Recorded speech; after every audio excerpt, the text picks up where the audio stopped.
यह कहानी रानी और एक जंग की। रानी ने कैसे झुंड से अपनी प्यास बुझाती है और रानी का शरीर से आत्मा ही निकाल जाती है। कहानी को पूरा सुनिएगा, मजा आएगा। तो चलिए कहानी को शुरू करते हैं। बहुत समय पहले एक विशाल और शक्तिशाली राज्य था जिसके नाम कामराज्य था। यह राज्य अपनी समृद्धि और भव्यता के लिए प्रसिद्ध था। सोने से जड़े महल, हरियाली से भरे जंगल और सुख संपत्ति से भरा जीवन, यह सब इसे एक परीकथा जैसा बनाते थे। लेकिन इस राज्य की सबसे बड़ी शोभा थी उसकी रानी, रानी समृद्धि। रानी समृद्धि ऐसी सुंदर थी कि उसकी सुंदरता की तुलना स्वर्ग की अप्सराओं से की जाती थी। उसकी चमकती आंखें, सुनहरे बाल और रेशमी त्वचा ने हर किसी का मन मोह लिया था। लेकिन रानी की असली ताकत उसकी बुद्धिमानी और राजनीति में गहरी समझ थी। वह सिर्फ सुंदर नहीं थी, वह अपने विचारों और योजनाओं से राज्य की शक्ति को बढ़ाने में राजा आदित्य की मदद करती थी। लेकिन रानी समृद्धि की जिंदगी उतनी खुशहाल नहीं थी जितनी वह बाहर से दिखती थी।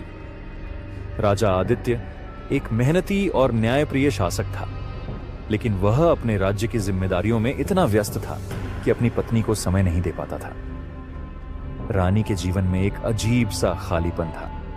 महल के अंदर भले ही हर विलासिता मौजूद थी, लेकिन रानी को वह सच्चा सुख नहीं मिलता था जिसकी उसे तलाश थी। उसकी रातें अकेली और ख्वाहिशों से भरी रहती थीं। वह अपने मन में अनगिनत इच्छाएं पालती थी, लेकिन वे कभी पूरी नहीं हो पाती थीं। महल की दीवारों के भीतर कुछ ऐसा था जो बाहर की दुनिया नहीं जानती थी। हर रात रानी अपनी खिड़की से बाहर अंधेरे आसमान को देखती और अपने जीवन की अधूरी ख्वाहिशों को सोचती। महल के नौकर चाकर भी उसकी आंखों में छिपे दर्द को समझते थे, लेकिन कोई भी कुछ कहने की हिम्मत नहीं करता था। रानी का अकेलापन धीरे धीरे बढ़ता जा रहा था। उसे ऐसा लगता था जैसे उसकी आत्मा कहीं खो गई हो। उसे अपने अंदर एक अजीब सी बेचैनी महसूस होती थी जिसे वह समझ नहीं पाती थी। एक दिन रानी ने फैसला किया कि वह महल से बाहर निकलेगी। वह अपनी बहन राजकुमारी नैना के साथ जंगल की सैर पर गई। नैना रानी की एकमात्र दोस्त थी जिसे वह अपना दिल खोलकर सब कुछ बता सकती थी। जंगल की ठंडी हवा और चिड़ियों की मधुर आवाज ने रानी के दिल को थोड़ी राहत दी। लेकिन अचानक उनकी नजर एक बूढ़े साधु पर पड़ी जो पेड़ के नीचे ध्यान में बैठा था। साधु की उपस्थिति रहस्यमय थी। रानी ने साधु से पूछा, हे साधु, तुम कौन हो और इस सुनसान जंगल में क्या कर रहे हो? साधु ने अपनी आंखें खोली और धीमे स्वर में कहा, हे रानी, मैं यहां नहीं बल्कि तुम्हारे भीतर की बेचैनी को देखने आया हूं। तुम्हारी आंखें जो कहती हैं वह तुम्हारा दिल नहीं समझ पाता। रानी समृद्धि साधु के शब्दों से अचंभित थी। वह ठिठक कर खड़ी हो गई और उसकी बहन नैना भी घबराई हुई थी। तुम मेरे दिल के बारे में इतना सब कैसे जानते हो? रानी ने संदेह से पूछा। साधु ने धीरे से मुस्कुराते हुए कहा, मैं साधारण इंसान नहीं हूं। मैं उन आत्माओं की आवाज सुन सकता हूं जो अधूरी इच्छाओं में बंधी रहती हैं। तुम्हारे मन की पीड़ा मुझे साफ दिखाई देती है। तुम जो चाहती हो वह तुम्हें कभी नहीं मिला और अब तुम उससे दूर भागने के लिए तैयार हो। रानी को यह सुनकर लगा कि साधु उसकी आत्मा के भीतर झांक रहा है। उसने अपने अभिमान को छिपाते हुए कहा, अगर तुम सब कुछ जानते हो तो बताओ कि मेरी इस बेचैनी का हल क्या है? साधु ने अपनी झोली से एक चमकीला चिराग निकाला। यह चिराग पुराना लग रहा था, लेकिन उसकी सतह पर अजीब सी चमक थी, जैसे वह किसी रहस्य को छुपा रहा हो। यह जादुई चिराग है, साधु ने कहा। यह तुम्हारी हर ख्वाहिश पूरी करेगा, लेकिन ध्यान रहे, हर ख्वाहिश की एक कीमत है। इसे इस्तेमाल करना आसान है, लेकिन इसका परिणाम समझना मुश्किल। रानी के चेहरे पर जिज्ञासा और लालसा उभर आई। उसने पूछा, यह कीमत क्या है? साधु ने गंभीर स्वर में जवाब दिया, तुम्हारी आत्मा का एक छोटा हिस्सा। हर बार जब तुम एक इच्छा मांगोगी, तुम्हारी आत्मा का एक अंश कम हो जाएगा। जितनी ज्यादा ख्वाहिशें, उतनी ही आत्मा का नुकसान। लेकिन मैं तुम्हें चेतावनी देता हूं रानी, यह चिराग तुम्हें अपनी इच्छाओं का गुलाम बना सकता है। रानी ने साधु की बातों को सुना, लेकिन उसकी इच्छाओं की गहराई इतनी अधिक थी कि उसने चेतावनी को अनदेखा कर दिया। उसने चिराग लिया और कहा, मैं तैयार हूं। साधु ने गहरी सांस ली और कहा, अब यह तुम्हारे ऊपर है। यह चिराग तुम्हें सुख दे सकता है या विनाश। मैं अपना कर्तव्य पूरा कर चुका हूं। रानी समृद्धि महल लौटा। उसने चिराग को अपने कक्ष में रख दिया और रात तक उसे देखती रही। उसकी बहन नैना ने चेतावनी दी, बहन, यह चिराग खतरनाक लग रहा है, तुम्हें इसे इस्तेमाल नहीं करना चाहिए।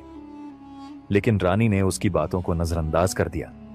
जब पूरी रात हो गई और महल सो गया, रानी ने चिराग को उठाया और उसे हल्के हाथों से रगड़ा। अचानक एक गहरे धुएं का गुब्बार उठा और कमरे में अंधेरा छा गया। धुएं के बीच से एक विशाल जिन्न प्रकट हुआ। उसका शरीर विशाल था और उसकी आवाज गूंजती हुई थी। हे रानी समृद्धि, मैं तुम्हारा सेवक हूं। जिन्न ने कहा, मैं तुम्हारी हर ख्वाहिश पूरी करूंगा, बस मुझे आज्ञा दो। रानी कुछ देर के लिए डर गई, लेकिन फिर उसने खुद को संभाला। उसकी आंखों में एक चमक आ गई। उसने कहा, मुझे खुशियों का एहसास दिलाओ, मुझे वह सब दो जो मैं चाहती हूं। जिन्न ने अपनी शक्तियों का प्रयोग किया। अचानक रानी के कमरे में सुनहरी रोशनी फैल गई। उसने महसूस किया कि उसके भीतर की अधूरी ख्वाहिशें पूरी हो रही हैं। वह एक गहरी तृप्ति में खो गई। लेकिन अगली सुबह जब रानी जागी तो उसे अपने अंदर एक अजीब सी हल्कापन महसूस हुआ। उसकी आत्मा का एक हिस्सा मानो गायब हो गया हो। उसने इसे नजरअंदाज किया और फिर से चिराग को रगड़ा। रानी ने बार बार चिराग का इस्तेमाल करना शुरू कर दिया। उसने जिन्न से धन दौलत, विलासिता और सच्चे सुख मांगे। महल का हर कोना अब सोने और कीमती रत्नों से भर गया था। राजा आदित्य भी इस बदलाव को नोटिस करने लगा, लेकिन रानी की इच्छाओं के पीछे के रहस्य को समझ नहीं पाया। महल में एक रहस्यमय माहौल बनने लगा। नौकर चाकरों को अजीब आवाजें सुनाई देती। रात को महल के गलियारों में परछाइयां चलती। रानी की इच्छाओं के कारण महल का वातावरण बदलने लगा था। हर ख्वाहिश के साथ रानी के अंदर का खालीपन बढ़ता गया।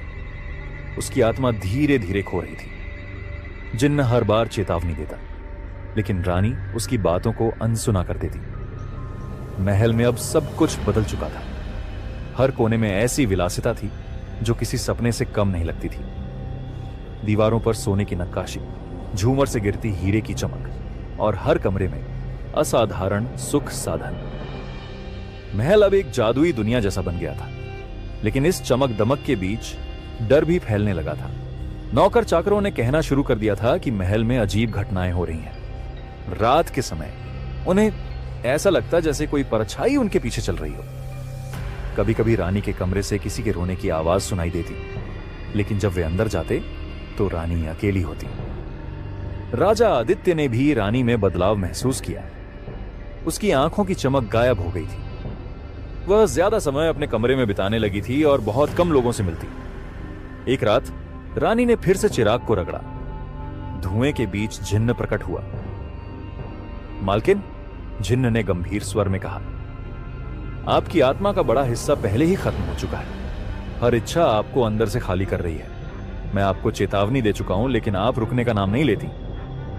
रानी ने उसे घूरते हुए कहा, मुझे तुम्हारी चेतावनी की परवाह नहीं। मुझे मेरी इच्छाएं पूरी करनी है।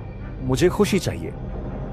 इस बार रानी ने जिन्न से मांग की, मुझे वह खूबसूरती दो जो समय के साथ कभी न मिटे। मैं हमेशा जवान और सुंदर रहना चाहती हूं। जिन्न ने एक गहरी सांस ली और कहा, तुम्हारी ख्वाहिश पूरी होगी, लेकिन इसकी कीमत बहुत भारी होगी। जिन्न ने अपनी शक्तियों का इस्तेमाल किया। रानी की सुंदरता और बढ़ गई। वह अब और भी आकर्षक लगने लगी, लेकिन इस ख्वाहिश ने उसकी आत्मा का एक बड़ा हिस्सा छीन लिया। रानी को भी अपने अंदर एक बदलाव महसूस होने लगा। उसे लगता जैसे उसकी इच्छाओं के बावजूद वह अंदर से खाली होती जा रही है। वह जितना ज्यादा मांगती, उतनी ही अधूरी महसूस करती। एक रात रानी को एक अजीब सपना आया। उसने देखा कि वह एक सुनसान रेगिस्तान में खड़ी है। चारों तरफ कोई नहीं था। अचानक एक परछाई उसके पास आई और कहा, तुमने अपनी आत्मा का सौदा किया है। अब तुम अकेली हो। तुम्हारी इच्छाएं तुम्हें खत्म कर देंगी। रानी घबरा कर उठ गई। उसे पसीना आ रहा था, लेकिन उसने इसे केवल एक सपना समझा। कुछ समय बाद रानी को यह महसूस होने लगा कि उसकी खूबसूरती और विलासिता भी उसे खुशी नहीं दे पा रही। उसे डर था कि समय के साथ उसकी खूबसूरती मिट जाएगी और वह अकेली रह जाएगी। उसने जिन्न को फिर से बुलाया। मुझे अमृतत्व चाहिए, उसने कहा। मैं हमेशा के लिए जवान और अमर रहना चाहती हूं। मैं कभी ना मरूं और हमेशा दुनिया पर राज करूं। जिन्न ने एक पल के लिए चुप्पी साध ली। फिर उसने कहा, यह आखिरी ख्वाहिश आपकी आत्मा का बचा हुआ हिस्सा भी खत्म कर देगी। आप अमर तो होंगी, लेकिन आत्मा के बिना आप सिर्फ एक खाली शरीर बन जाएंगी। क्या आप इसके लिए तैयार हैं? रानी ने सोचा भी नहीं। उसकी लालसा इतनी गहरी थी कि उसने बिना किसी झिझक के कहा, मैं तैयार हूं। जिन्न ने अपनी शक्तियों का इस्तेमाल किया। कमरे में एक गहरा अंधेरा छा गया। रानी को लगा जैसे उसके अंदर से कुछ निकल रहा है। जब अंधेरा छटा तो रानी को महसूस हुआ कि वह अब अमर है। उसकी खूब